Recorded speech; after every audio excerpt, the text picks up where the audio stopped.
Please welcome and honor Mr. Arjun Thapan. Thank you very much, and good morning.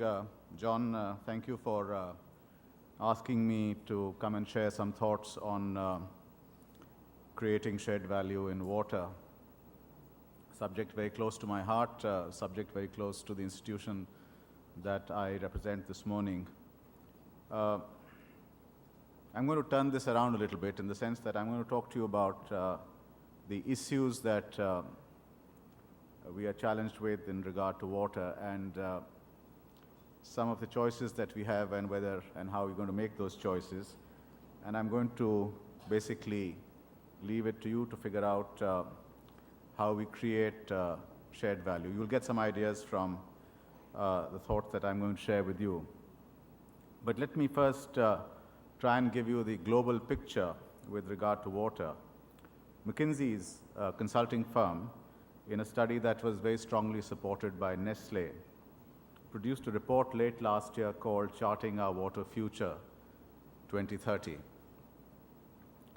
They looked at data in 154 river basins across the world and concluded that the aggregate gap between water demand and supply in 2030 would be of the order of 40%.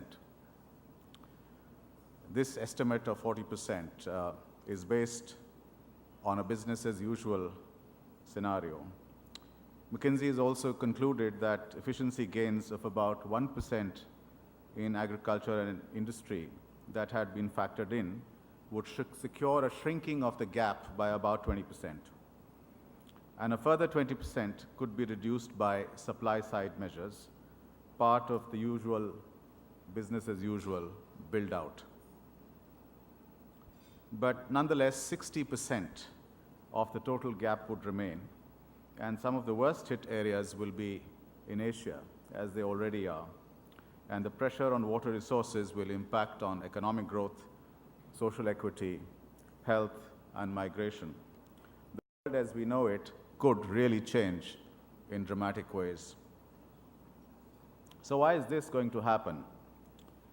I believe that the answer really lies in a number of factors. On the one hand, the total available fresh water on this planet has remained static, whereas accessible fresh water, and this is a distinction that we need to remember, has actually declined. It has declined in per capita terms not simply because the planet supports many more people today than it did 50 years ago, but also because we consume more water than we need. That film just showed so. And we waste a significant part of it in the bargain. In the case of the Philippines, our per capita endowment of water has declined from 13,500 cubic meters in 1955 to 5,170 in 1995, and as you saw on the short video a little while ago, 1,907 today. Water availability in most of the major towns and cities in the Philippines will be marginal by 2025, as also in 8 of the 19 major river basins in this country. It's also worth noting that about 60% of the groundwater in the Philippines is contaminated to different levels, and only about a third of the country's river systems are suitable for public water supplies. Actually, 12% or about 50 rivers out of 421 in the Philippines are biologically dead. And let's remember that once we get to 1,700 cubic meters per capita per year, that's not far, we are already at 1,907, then that constitutes a scarcity condition. So that was one set of reasons why our water future looks bleak. But on the other hand, are we using our water resources in the most efficient ways? In the Philippines, and I'm going to keep talking about the Philippines because that's where our home is, and this is again broadly true of Asia, agriculture draws 74% of accessible fresh water, industry 9%, and about 17% is for domestic use. And efficiencies of use among all consumer categories are essentially very, very poor. In domestic use, for example, non-revenue water is still in excess of 30%, where it can be measured. And my guess is that only about 35% of the total urban and water supply agencies in this country are in fact able to measure non-revenue water. Traditional rice farming practices are extravagant in their water use. While a typical hectare of rice may require between 5 and 7,000 cubic meters of water per cropping season, typically about 15,000, 2 or 3 times, cubic meters of water is actually what is allocated from the public irrigation system simply because of the need to cater to inefficiencies. In the industrial sector, the full treatment of wastewater and the safe disposal of effluent is yet to be seen as a widespread practice. In fact, all over Asia, and this is a figure worth remembering because this is our next and most immediate challenge, less than 90% of our wastewater is subjected to treatment of any kind. So what kinds of choices do we have in addressing this crisis that we are faced with?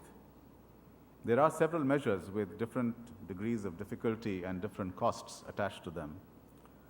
Political, economic, financial trade-offs will need to be understood and made to secure the best options to manage our water resources. I believe that the largest gains will be seen in irrigated agriculture simply because that's where most of our water goes. Efficiencies will have to be secured through measures such as no-till farming, improved germplasm in both irrigated and rain-fed areas, systems of rice intensification, improved drainage, reduced over-irrigation, improved fertilizer balance, drip and sprinkler irrigation systems, and completing last-mile infrastructure.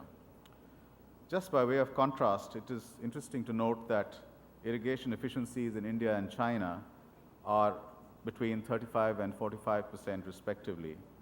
In Australia, a country which today manages with only 30% of the water that it had 10 years ago, the efficiency in irrigated agriculture is 85%.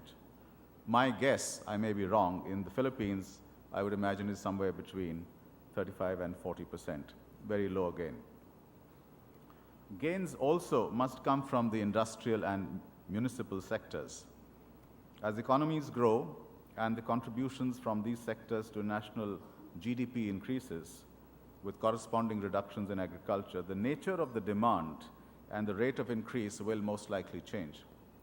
Recycling and reuse, very important in the corporate world, will need scaling up in the industrial sectors, and water loss reduction will have to improve sharply in municipal areas. In South Asia, and just keep a note of this in the back of your minds, in South Asia, about $2.7 billion worth of treated water is lost every year in urban water supply systems that leak like a sieve. And yet, remember also that there is no town or city in all of South Asia, which is home to about 1.6 billion people on this planet, where you get 24/7 water supply at WHO water quality standards. We are doing very well in Manila, by the way. Industrial effluent treatment must be expanded and coupled with reuse wherever feasible. Groundwater extraction will have to be sensibly managed.